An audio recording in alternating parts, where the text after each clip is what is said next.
Hello friends, good morning to all of you. स्वागत है आपका जीके की दुनिया में, जिसका नाम है जिग जैग जीके। तो फ्रेंड्स, आज हम 22 मई के जितने भी इम्पोर्टेंट करंट अफेयर्स हैं वो कवर करेंगे।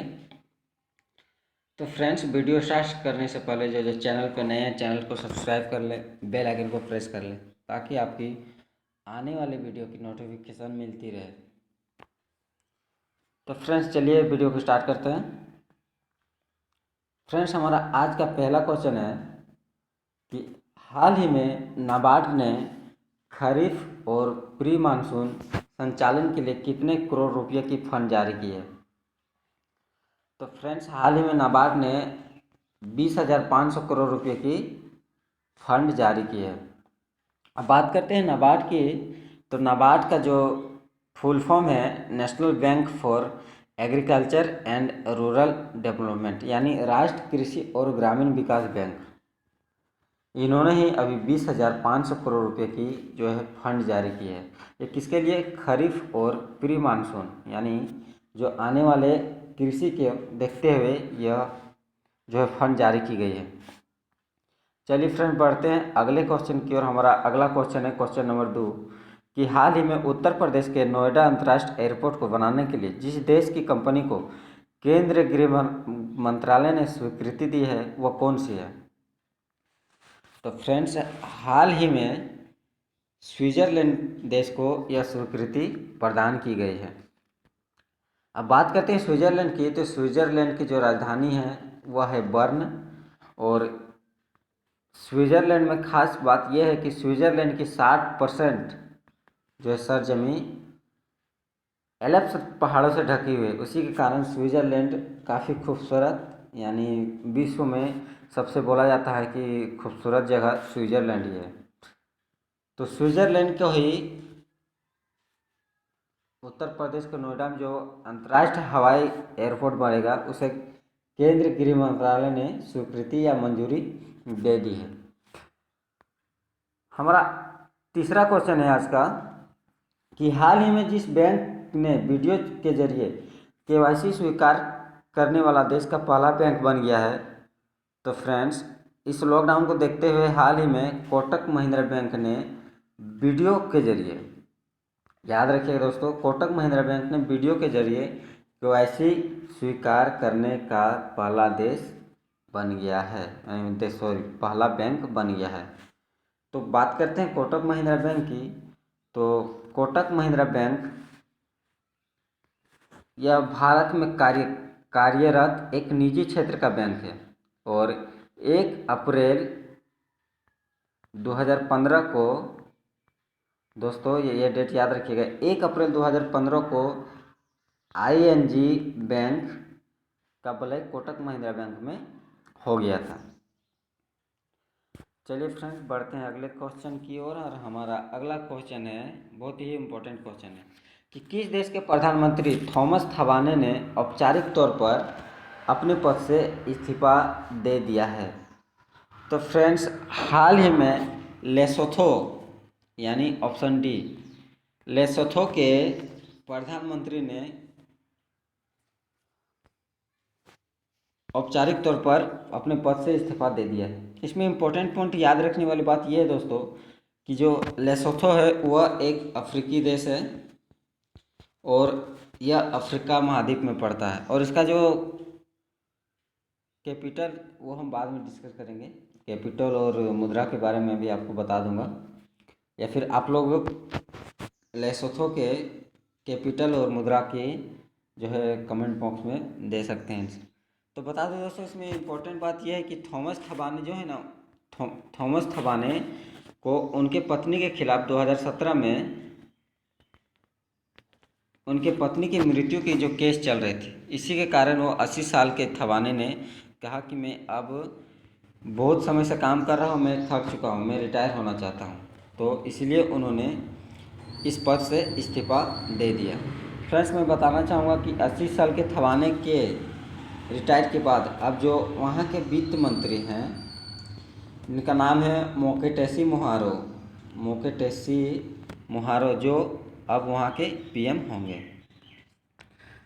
बढ़ते हैं अगले क्वेश्चन की ओर और क्वेश्चन नंबर 5 है कि भारत और किस देश ने हाल ही में 5 नए बंदरगाह और 2 नए प्रोटोकॉल मार्गों के संचालन के लिए एक नए समझौते पर हस्ताक्षर किया है। तो फ्रेंड्स, हाल ही में जो नए बंदरगाह और प्रोटोकॉल पर हस्ताक्षर किया गया है वह बांग्लादेश के साथ किया गया है, यानी ऑप्शन डी। तो इसमें इम्पोर्टेंट पॉइंट ये है दोस्तों कि भारत बांग्लादेश के बीच एक संयुक्त अभियान जो है उसे याद रखिएगा, संयुक्त सैन्य अभियान चलाया जाता है।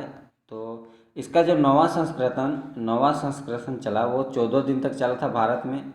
और बांग्लादेश जो है, बांग्लादेश की राजधानी ढाका और उसकी मुद्रा जो है वो बांग्लादेशी रुपया, ये आप लोग याद रखिएगा दोस्तों। चलिए बढ़ते हैं अगले क्वेश्चन की ओर और हमारा अगला क्वेश्चन है कि हाल ही में भारत सरकार ने घरेलू उड़ानें शुरू करने की मंजूरी दे दी है। ये कब से शुरू होगी? तो फ्रेंड्स, हाल ही में 25 मई से पूरे भारत में घरेलू उड़ानें चलेगी, यानी घरेलू उड़ानें जितने चलते थे उसकी 1/3 घरेलू उड़ानें चलेगी। इसमें इम्पोर्टेंट बात यह है दोस्तों कि वर्तमान में जो है उड्डयन मंत्री जो है वो उसका नाम है हरदीप सिंह पुरी। और मैं बता दूं कि दोस्तों लॉकडाउन में यह जो घरेलू उड़ान विमानें हैं वो 61 दिन तक बंद थी, लेकिन 61 दिन बाद फिर केंद्रीय गृह मंत्रालय ने मंजूरी दे दी है कि भारत में घरेलू उड़ानें चलेगी। तो डीजे के अनुसार हर रूट पर एक नई तकनीक के साथ 1/3 चलाई जाएगी, यानी 21 जो पहले चलती थी उसमें अभी 7 जो उड़ानें चलाई जाएगी। और उसमें यह भी ख्याल रखा गया है सैनिटाइजर के साथ, मास्क के साथ, और यात्रियों को 2 घंटे पहले ही जो है एयरपोर्ट पे आना होगा और उसे मास्क सैनिटाइजर किया जाएगा। और सबके मोबाइल में आरोग्य सेतु ऐप रहना जरूरी है। ये भी 3 चीज़ें जो है भारत सरकार ने लागू की है। हमारा अगला क्वेश्चन है क्वेश्चन नंबर 7 कि हाल ही में किस राज्य में राजीव किसान न्याय योजना शुरू की गई है?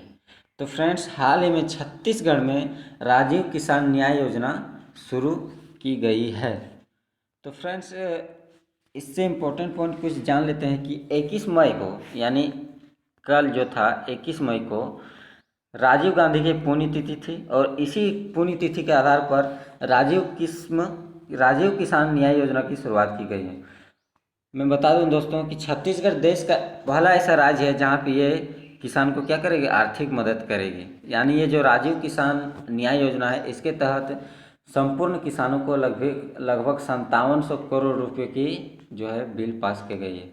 और यह छत्तीसगढ़ के मुख्यमंत्री भूपेश बघेल ने वीडियो के जरिए ये जानकारी अपने किसानों को दी।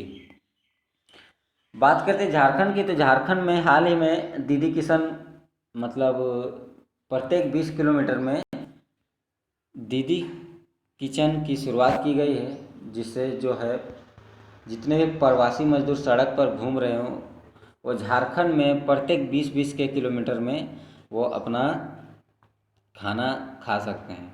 बात करते हैं बंगाल की, तो बंगाल में हाल ही में या फिर कल ही अफमान नाम करके एक तूफान आया था जिसमें बंगाल में 72 लोगों की मौत हो चुकी है, ये याद रखिएगा दोस्तों। और बंगाल के हवाई अड्डे को भी पूरी तरह तहस नहस भी कर दिया है। तो जो अफमान का जो नाम दिया था वो किसने दिया था दोस्तों? तो वो दिया था थाईलैंड ने। हमारा आज का अगला और लास्ट क्वेश्चन है कि हाल ही में WHO के अगले कार्यकारी बोर्ड के अध्यक्ष किसे नियुक्त किया गया है?